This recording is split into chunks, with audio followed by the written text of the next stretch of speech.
Happy Monday, welcome back to the sewing room. I have spent the morning editing, emailing all the people on the retreats and catching up with some emails. I'm still very far behind. I have also come down here and just finished off the little bit on the Doris dress that needed doing, so sewing the lining to the zipper tape and then finishing up the side seams on the skirt. So I'm going to try it on now for the first time. Hopefully it fits.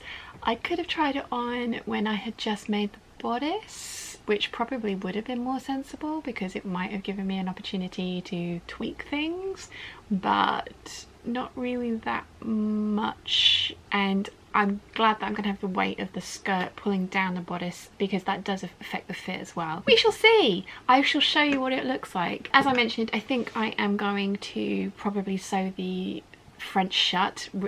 I'll still put the button and buttonholes in, but I think I'm going to sew it shut as well, as long as I can easily get the dress on and off, just because I think it's going to make wearing it a bit easier. But we'll see.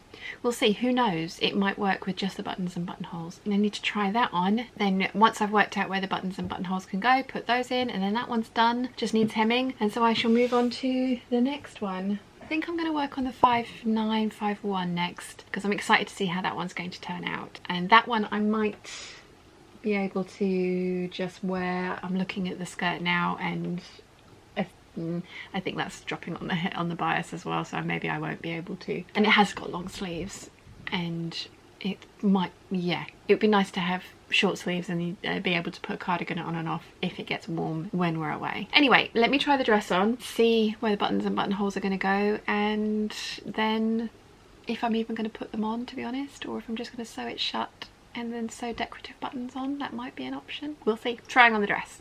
12 seconds later. This is such a pretty dress. I love it. Even with a side zipper. So I had the front opening opened when I was putting it on, so I don't know if it's going to be easy enough to get on and off with a faux button placket down the front. But oh, this is so pretty. And I think it fits really well. I don't think it's gaping at the neckline at all. I like the little grown on sleeves, I like the little tie at the back. It feels really weighty because I have fully lined this dress, and I needed to do that because this fabric is so sheer that it would have been indecent without a lining. I would have had to have worn a slip underneath it every single time. I probably, because there's 2 layers of fabric, I probably won't wear a slip under this one in the hotter weather, but I definitely could if I want to wear this in slightly cooler weather, so that's nice. Let me just tip you down a little bit so I can get a bit further back. Okay, so it's a really nice skirt as well. It's kind of form-fitting over the hips. I mean, not form-fitting, but it is more fitted over the hips and then really flares out from kind of the hip area. I have lengthened this by 4 inches. It would have hit just around about my knee, which is not a length I like on myself. I did try and do it at the lengthen and shorten lines on the pattern, which are around about this height, but I ended up with some really, it really distorted the lines of the pattern and also made me think that I was going to end up with more of a trumpet skirt, where it was very tight over here and then flared out from there, which is not something I wanted to try or risk with this fabric, because I think this fabric's beautiful. I wasn't precious about it, but I was, you know, I did want it to be a nice dress. And with sew over it patterns, let's see, how many have I made? Only 2 actually. The Betty and the Eve dress. And the Betty wasn't even for me, it was for a customer, so I've only made the Eve dress for myself. So actually, thinking about it, I really probably should have made a proper muslin for the bodice of this to test the fit, but never mind. Never mind. It's worked out, so that's good. The thing that you need to bear in mind if you're adding length, which I've done to just the hem of this, is made the panels wider, which the widest panel is about 69 centimeters, which means cutting out of fabric on the fold, it needs to be at least 140 wide, which this one was, and I had 3.2 meters of it, and I've ended up with a tiny little kind of scrap left, which I will be able to hopefully cut. I've made hair scrunchies from some of the smaller random bits that I ended up left with, but then also I'm hoping that I can make a long hair tie out of this as well. Like I say, I'm going to check to make sure that I can get this on and off with this like stitched up like this, and if it does come on and off, I am then going to permanently stitch this closed and just put decorative buttons down the front, because I don't really want to put buttonholes in this fabric.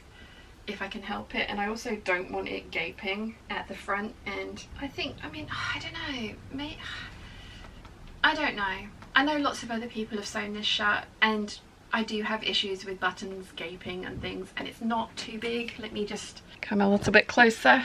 Yeah, it's not too big. There is, you know, there's plenty of ease in this dress. I haven't done it too tight. I just think that maybe I should just sew this shut if I can get away with sewing it shut, and put decorative buttons down the front. There we go, I can actually see my face now. I'm thinking I might use some quite big coconut buttons. I think that might look quite pretty with this, because it's kind of, it's a very summery dress, and I kind of like the rusticness that coconut buttons give. But I will probably get my button box out and try a whole different bunch of ones all over this. So yeah, I'm just wondering as well if I can do the same thing with this one that I did with my Shelby, which is to tie ties at the front, which, I mean, obviously I can do if I want more definition.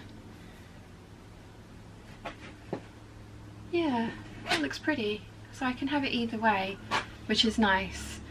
And you know, the whole premise of the Doris is that it's not meant to be overly fitted, and that you can just sort of adjust the fit with the ties at the back, which I do really like the idea of. I hadn't tied them quite so tight before, but I will now. And again, it's not affected the front pinned like that. I will work out which buttons I'm going to use, and then I'm going to move on to the 5951, which I also think is going to be another win.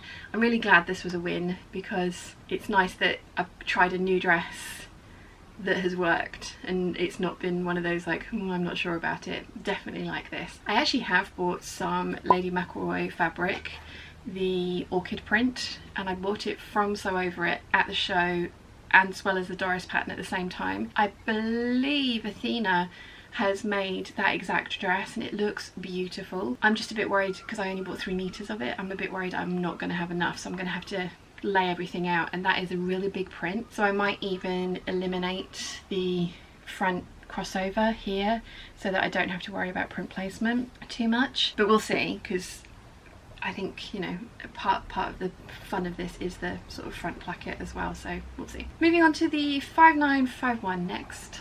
Later. Okay, it's much later on in the day, as you can probably tell by the change in lighting. I have sewn the front of the dress shut, and I've also put on some oval wooden buttons. They are completely decorative. I didn't even bother with the buttonholes. But I am absolutely in love with this dress. I think it is gorgeous. I do think I could lower the waistband or the waist seam by about another ½ an inch, so that actually sat on my actual waist, but that's the only thing I am going to change going forward with this one. I really like it. I think this dress is really pretty.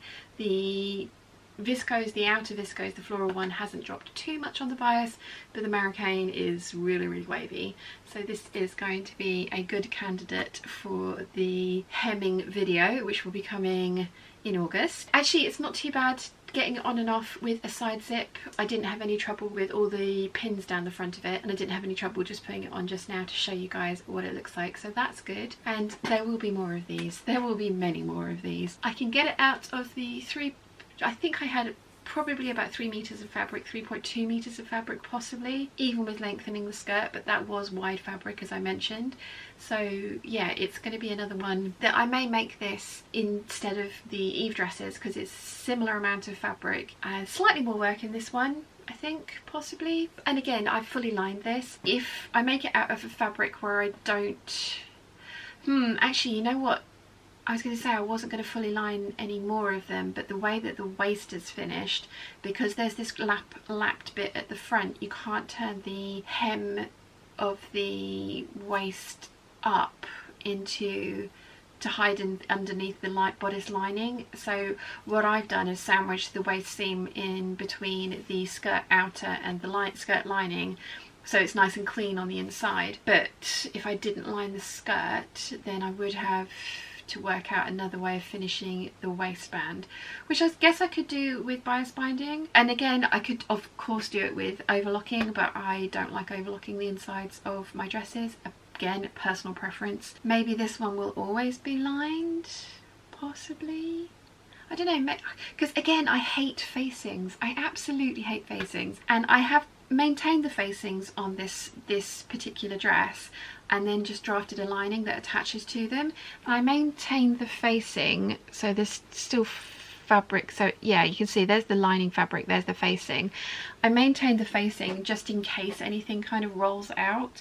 Everything is understitched. Somebody said on my video the other day about the By Hand London Anna top, they're like, you didn't mention understitching, and I'd put a caption up saying I had understitched it. I understitch everything because it just makes such a really big difference, and I never used to, and now that I do it, it really does make a big difference. So it's definitely not something I ever skip, but I just wanted to make sure that, you know, this all stayed inside, and even if anything did peek out, because it's made from the same fabric as the outer, then it's, you know, it's not as obvious. I absolutely love it. And again, this is one of those ones that, because we've got that kind of little tie at the back, it is skimming. Again, it's not as form-fitting as other ones. I think when I show you the 5951, which is on the ironing board there, that's going to be much tighter at the waist like the Anna was. And again, when I was watching the footage back from the Anna, there was a little bit of wrinkling here, but I think that is because the lining was slightly longer and I didn't press the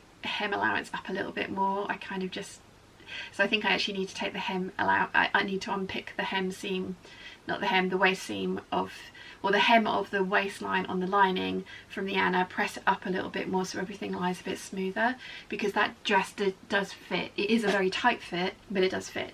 But yeah, this one is skimming, and with these ties, and again, you can totally, if you want to, tie it at the front if you wanted to, for a much closer fit. The only thing with these ties is that I won't be able to wear a belt with this dress, but you know, that's not a problem, that's fine. If I wrap them around, and I can just about, yeah, I can still, if I wrap them all the way around and tie them at the front, they fit, so I kind of get the belt look, as it were. But yeah, I'm really pleased with this dress. I love it a lot. So I'm going to take this one off and put the 5951 on. I've just finished that, so fingers crossed it fits. The red one does, and I've made it from the same pattern, from the same type of fabric, so it should do. We shall see. Okay, it fits. Again, it is much tighter fit than the last dress that I've just shown you, but it does fit. I didn't have enough fabric to, I only had 2.5 meters of this fabric, and I didn't have enough to cut out the lining from the same fabric, so I've used white, because that was the only one that I had. I had nothing that was remotely similar in colour, and kind of wish I had had more fabric, or at least I didn't even have enough fabric to cut out the front of the lining in this. I had, yeah, that's my only regret with this, because from the side you can just see the little bits of white poking out. Let me tip you down. Oh, I'm so happy with this dress. I mean, I love my red one as well, and I'm so glad. I mean, I love my red one because I actually fixed the zipper on it and put in a 26-inch zipper, and when I bought my red 26-inch zipper, I bought 2 zips this colour. I don't know why I bought 2. It's a colour that this fabric is, or this colour is something that I have quite a lot of in my stash, and the zip will work with sort of greeny fabrics as well as this sort of tealy bluey greeny fabrics as well. Yeah, I suppose actually this is more green than it is tealy blue. I don't know. It'll be interesting to see what colour you guys think this is. I love this dress. I really love this dress. Again, I've used a really kind of loud print, but there's a lot of details here. We've got the ruching, or the gathering into the bust darts. There's gathering in at the shoulders. The tops of the sleeves have a lot of gathering in them, which gives them that poof. And then there's gathering in the sleeve dart as well. Somebody mentioned when I showed the red one off, when I said, you know, it's not something that I can really get my arms much higher than this, that they were worried how restrictive it was. I haven't really worn the red one out, so I haven't noticed if it's massively restrictive or not. It's one of those things that I'm not going to wear this to go dancing, or if I want to wear something like this to go dancing in, I'd either put flutter sleeves on it or make it completely sleeveless, which is an option for this pattern. But I just think it's so pretty. It's so pretty. And as I say, I had 2.5 meters of this fabric. I have scraps left, and not even big scraps, they were tiny scraps, which is why I have cut out the lining in the white Americane. But you know what? It's not the end of the world. There's a little flash of white every now and again. It's not that bad, is it? And again, I have understitched this. So yeah, this is a very, to me, I feel that this is a very 40s dress. I could be very wrong in that description. I think it's 40s. I was watching Bianca from The Closet Historian on her Patreon. She uploaded a winter Spiegel catalogue today or yesterday, so I've watched half of that, and this dress, well, I haven't seen an exact replica in that catalogue. It does remind me of the things that are in there, because it's an A-line skirt, lots of kind of gathering and detailing at the bust. It came out of a small amount of fabric, because obviously fabric rationing was a concern in the mid 1940s, and this was sort of 1945, I think the catalogue was. So I think this can read, and especially if, you know, if I had victory rolls in my hair and a certain type of shoe on, this would easily pass for 1940s. I'm so happy with it. I love it. I think it's gorgeous. Yeah. I like the high back neckline. I personally put my zipper all the way up to the top. You're meant to put hooks and eyes in the back of the neckline, but I don't like hooks and eyes, so I have put in a zip all the way to the top, which is why I needed a 26-inch zipper, not a 22-inch zipper. I can step in and out of this one, which is great. So I'm really pleased with this. I love this fabric. I think La Mazie are getting it back in stock. It says that it's coming back into stock. If you like it, definitely put I'll link it down below, and definitely put your name down to get notified when they get more in. It's really lovely viscose as well. Viscose rayon, same difference basically, different name for the same thing, my understanding anyway. Again, please correct me in the comments down below if I'm wrong. Very happy with this. Oh, let me tip you back, because otherwise you'd just be talking to my chest. There we go, we've got some good lighting. So yeah, been a really productive day. I'm really pleased. I love the Doris dress. I already knew I loved this one. I love it in this print. I don't think this print's overly summery, but it's going to be perfect for autumn, which and it will work sort of with my Pirate Capsule collection. I think there's kind of like brighter yellow and orange tones in this print, which I can tie in, I think, but I think it's gorgeous. So really happy with this one. I have the 6130 left for the red skirt, which you can kind of see behind the Doris there. I have that left, and then 2 tops. So if I hadn't taken off the couple of days that I had taken off, I would definitely have gotten everything finished before we left on Wednesday. But I should get the final dress done tomorrow, and then I'm going to start on the sew-alongs. You know, I'll start it and then pick it up when we get back from the Festival of Quilt trip, because we're coming back on Sunday, so I can start work again on Monday, and then get those 2 sew-alongs done. Then I can start working on the Savannah collection. Lady McElroy and Sherwood Fabrics are going to be at the Festival of Quilts. They're sharing a stall. I'm hoping they'll have enough of the fabric I want there that I can buy it from them, because I have a wholesale account and I will be buying it wholesale because I'm buying such a large amount of it. But if they have it at the show, then I won't have to pay for postage, which would be great. But we shall see. We shall see. Anyway, on that note, I am literally babbling at you again, and I have been for 11, nearly 12 minutes. I keep washing my hands as well. It's something you do as a croupier. You have to show clean hands whenever you do something. It's just a habit. I haven't been a croupier for like 11 years. It just never goes away. Anyway, sorry, random tangent. I will see you guys tomorrow. So I hope you've enjoyed my day, and I will see you all tomorrow. Bye.